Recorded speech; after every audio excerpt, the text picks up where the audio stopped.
Good morning, ladies and gentlemen, and welcome to this edition of the news here at the DBS television this 6th day of October 2017.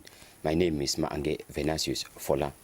We begin the news here in Douala, where teachers in the littoral region came out yesterday in their numbers to join their counterparts the world over in commemorating the 23rd edition of World Teachers' Day. During the occasion, the governor of the littoral region reminded them that the success of future generations depend on their sacrifices. We have details in the following report. Teaching in Freedom, Empowering Teachers is the theme celebrating the 2017 edition of World Teachers' Day. I am happy for the state for coming out with such a theme. I'll say that for teachers to teach in freedom, we equally need to look at the private sector, the lay private sector, because when you look at the teachers in the lay private sector, there is absolutely no freedom for these teachers in the lay private sector. Gathered at the Beseke ceremonial ground, teachers and the educational family in the Vuri division turned out in their numbers to valorize a profession which they refer to as noble. Accompanied by the administrative authorities, the governor Samuel Dieudonné Evahad Diboua reminded teachers of the delicate nature of their profession to the society. Today, we are celebrating teachers, the main actors in all the reforms of Cameroon educational system. I seize this opportunity to acknowledge that you are the pillars of our education and that the success of the youth is achieved grant to your efforts and sacrifices. As such, he called on them to always update their skills on a daily basis, hinging his argument on the saying that he who ceases to read must cease to teach. He later on proceeded to decorate a number of teachers with academic medals of merit, and by 10 minutes to 11 a.m., these men and women of the noble profession marched past the ceremonial grounds in their beautiful Teachers' Day uniform. Although they are celebrating, they still decry the numerous challenges they are going through. As a head teacher, I don't have an office. I am sharing a small place with a nurse, which in the normal profession I was not supposed to be. Secondly, if you see the meager salary that are given to us, we are still supporting just because we have loved the job. As gloomy as it would seem, they are still determined to exercise what is more to them a vocation than a profession. And I am proud to be a teacher, and I shall live as a teacher, I shall die as a teacher, because it is inborn. We love the job.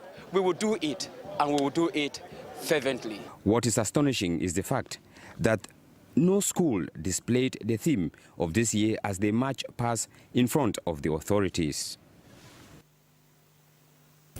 Talking about Teachers' Day, the following paper looks at the primordial role of the teacher in a society and concludes that we need to give to this teacher what is his due in the society. Teaching is one of those professions that is considered the core of the society. It is the cradle of every other profession, for professionals in other fields were molded by teachers. In order to be a successful man in life, you have to pass through a teacher. Be it a doctor, a professor, a lawyer, a teacher you will start in class and you are being taught by a teacher. It is for this reason that the international community decided to dedicate a day for these nation builders. Teachers' Day is a day in which they recognize the work of a teacher in the society and the world at large. This particular day is granted to the teacher, is given to the teacher so that they can know that they are important personalities in the society. And so the 5th of October is set aside every year to celebrate the teacher. Given this pride of place, teachers carry out their duties amidst a lot of difficulties. Some of them identified the diversity of students they teach as a setback. The students come to school from different homes and different backgrounds. The way they are taught at home, the way they are trained are different. So when they come here, to put them in a classroom and let them have a harmonized education, it's very difficult. Here in Douala, Francophone students who are in the Anglophone system of education, that is the first problem that we face here in Douala, because we see that their accent, the way they pronounce, is very different from a pure Anglophone child. You see that in order for you to explain something for them to really get it, you are going to take a lot of time because you really want to impact knowledge into the student's head. To others, the continuous change of the syllabus is one of those difficulties. Continuous change in syllabuses that the teachers are experiencing. To adapt, it's always very, very difficult.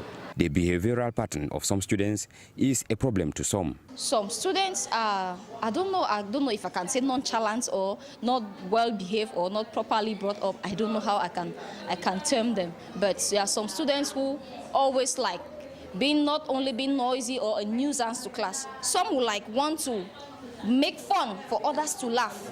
Then there is the perennial issue of finance. The difficulties teachers in this zone encounter is mostly with salaries. Our fees are not high, and we cannot call what we give them a salary, but just a motivation for them. Teachers receiving 50 to 60,000, given the high cost of living here in Douala, cannot give their best. They have to pay their rent, bills and eat. This is the main difficulties that teachers face. Given the unavoidable position of a teacher, the society is called upon to give to Caesar what belongs to him, and as such, to the teacher his due.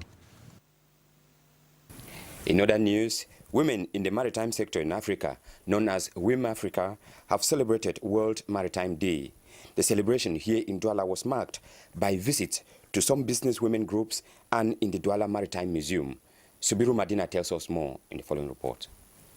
Connecting ships, ports and people has been selected as the World Maritime Day theme for 2017. The theme was chosen to provide an opportunity to focus on the many diverse actors involved in the shipping of logistics areas. World Maritime Day 2017 was formally celebrated on 28 September, was marked around the world and particularly in Cameroon by women in maritime Africa, WIM Africa, on October 4 at the Douala Seaport.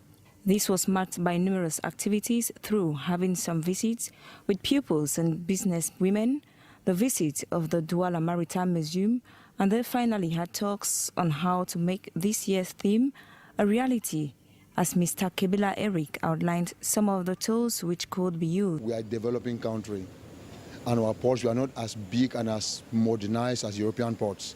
But in as much as the port is existing where we are, we take the port of Douala, there are certain things that must be done. The first one is to implement the ISPS code. The ISPS code must be implemented, which means the port must be secured and the port infrastructure and port installations must be secured. It's an obligation. We in the port of Douala were effective in implementing that policy, and we are being guided in the implementation by the American Coast Guards. The second point I brought to my expose was the fact that the government asked that all ports and airport structures must be certified on the ISO norms.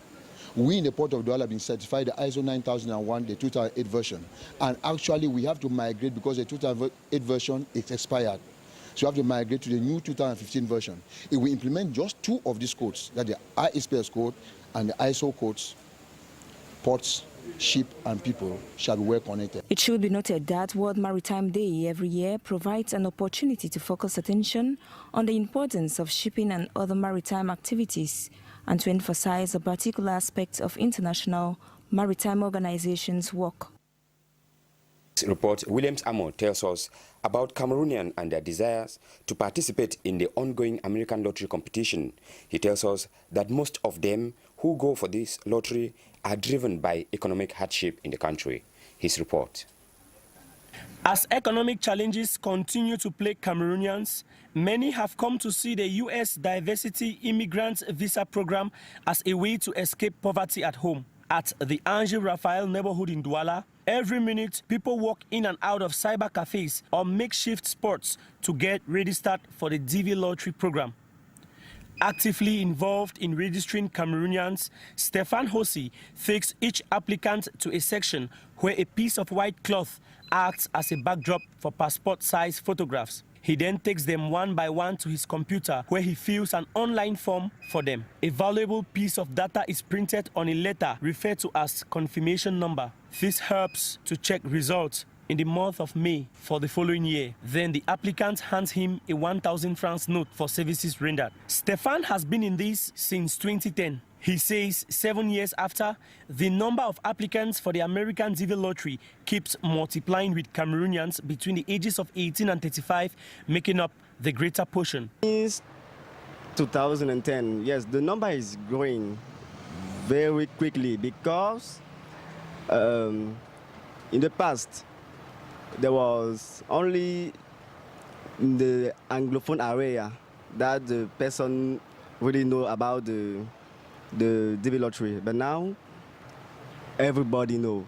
All attempts to get applicants speak on why they apply for the lottery were futile. But Stefan further explains that in his conversation with many, a lot of Cameroonians, especially young people, play the DV lottery due to hardship as a means to further education or with the hope of living the American dream. Juste parce que le pays est dur, tous le disent, gars, le pays est dur, nous on veut partir. On joue aussi comme ça. Et puis si ça fonctionne, et puis on va. There are more than 1,000 locations where people try their chances for the program. The internet and social media have led to a rise in awareness about the lottery and therefore many applications. Even though the number of applicants keep multiplying, not all Cameroonians are eager to apply. To this category, they say life in the US, as they hear from friends, is stressful. They continue that immigrants work multiple jobs to make ends meet. From October 1 to November 2, the rush to apply is on. The rush greatly increases during the last week of October to meet lottery deadline. The Diversity Immigrant Visa Program, which began in 1994, makes 50,000 permanent resident visas available annually to people from countries with low rates of immigration to the US. A country becomes ineligible when the number is attained. With this yearly increase, Cameroon is sure to be ineligible in the nearest future. They can still survive back home, Williams. Thank you, ladies and gentlemen. That is the beat we put together for you in this edition of the news. Keep watching programs here at the DBS television. God bless your day.